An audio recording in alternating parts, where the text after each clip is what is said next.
Hi folks, it is done. Look at it in all its beauty. Today's video is all about how Lewis managed to get all of the lead work finished on the top of this bay. Also gave me a small crash course on how to do the lead step flashings for the chimneys, so stick around till later in the video and I'll show you how I did those.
But like promised, when Lewis was here on that Sunday afternoon finishing that, he also gave me a real short crash course on how I could do the step flashings for the chimneys. Now I've got those done now and I'll be going into it in more detail in a future video, but for now let me give you an over the shoulder shot of him explaining things to me. It's 200mm when you cut it right to, yeah? Oh, I didn't mark it then. Yeah. That's right. So we mark it just lightly. Yeah. So when you hear watermark or waterline, what's that? That is it. That's so. But what it is that is your cover going over the soaker. Without a cut, that's just the solid bit. That's just that's the solid bit. Yeah. Yeah. It goes down over the soaker. So, right, that's it. So basically, all you do is obviously this is where your chase is going to need to be cut to. Yeah. I'll give yourself a little, probably go to there sort of thing, just to that mark.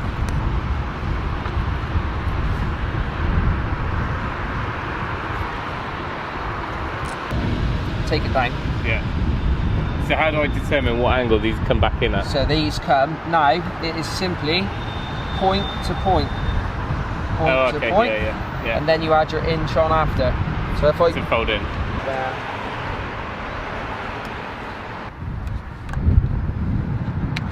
then what I do is on these two open-ended ones, Yeah. I'll do it ever so slightly tiny little nick there. This one, I'll bend it up and then I'll tap this into the batten. Yeah. And then I'll do the same, then this one obviously. But if I went that backwards, that would be in the way for me to tap that up. Yeah, yeah, Do you see what I mean? Yeah. Simply just tap these up. Yeah, lead sealant, it's got to be. That, you don't really want it touching the slate, but No. you can slide it forward and it won't make no difference because it's all horizontal lines, you know, you can slide it backwards and forwards and it won't make. With this bit, you mean, or? Well, both ends, I guess. Yeah. Top's easier, is it? Yeah, top's real easy. You just cut this joint out. Yeah. And then you do the same this side. Overlap. This one that overlap, yeah. And then what you do is either you can put your saddle on now if you want, underneath this. Yeah. And then put a separate flashing just capping over those two joints. Okay. Because you probably won't have enough lap there. So the saddle is just a right angle piece that comes across. Yeah. Dresses down. That's it. It's just an L-shaped piece. Is it chased in or not? Yeah, you don't have to sit chase behind. that in. So ideally you put a welt on that as well. On this side. It's like a turn on this side, yeah. Yeah. Yeah, and then this one, you, to be honest with you, it is a difficult one for you. What I'd probably do, it probably makes sense for you to maybe put a separate flashing in here first. Right. Maybe bend these forward, put a separate cover flashing in and round here, covering this. It's just an L-shaped piece of lead. Okay.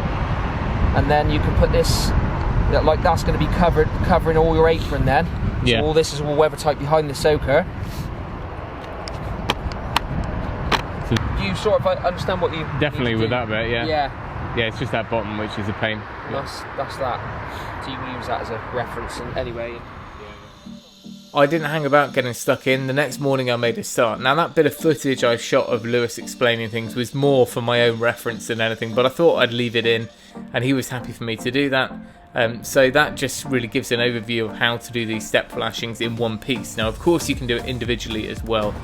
So doing it this way, I've got 8 in total to do, and the second stack is actually, you can see here it's a little bit wider, so it's got an additional step in it, an additional course to deal with.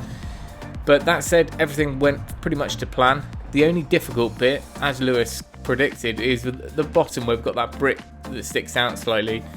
I started off by kind of dressing it and bossing it round the corner and then creating an overhang. Now that looked okay and it probably would have been weather tight, but Lewis is pretty much a perfectionist when it comes to these things and he couldn't bear to see it left that way. So thank you to him. He came around on a couple of evenings into the dark, I must add, and got those finished. He's welded some extra sections on there. I'm going to cover the whole chimney work in the future in a separate video because there's the aprons, the soakers, the flashings and all that sort of stuff that was involved there. But that just gives you a bit of an oversight into how I approach those step flashings.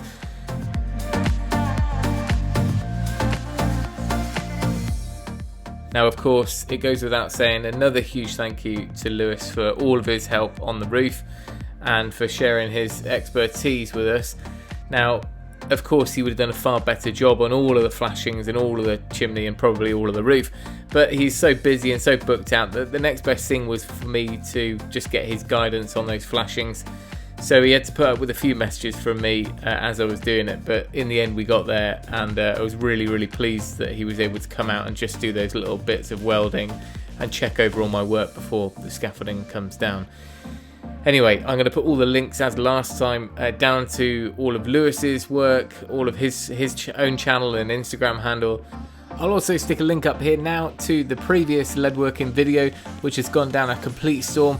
And also the next video will appear on here when it's ready, which will show how I did all those flashings, the aprons and everything that was involved up top. But that's it for now. Thank you for watching. Remember, if you can, do it yourself, and we'll catch you next time.